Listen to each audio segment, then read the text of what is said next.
In this video, we'll begin by importing the necessary modules for our Next.js API route. We import Next API request and Next API response from Next, which are TypeScript types used to type the request and response objects appropriately. Here, we define the handler function for our API route. It's the default export of this module, meaning when this API route is hit, this is the function that will be called. The function takes two arguments, rec, which is the request object, and res, the response object.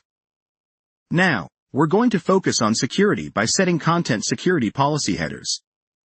Content security policy, or CSP, is an added layer of security that helps to detect and mitigate certain types of attacks like cross-site scripting, XSS, and data injection.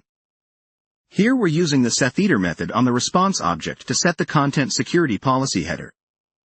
This particular policy is quite strict. The default src none directive tells the browser that no resources will be loaded by default.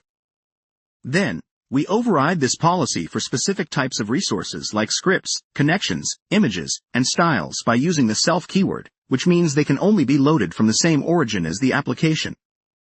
Following the security setup, this is where you'd implement the actual logic of your API route. Depending on the purpose of your API endpoint, this could involve database interactions, third-party API calls, or computation.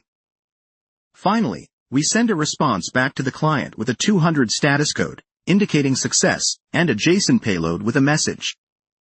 This not only confirms that our API endpoint is functional but also shows that it's secure, thanks to the content security policy we've implemented.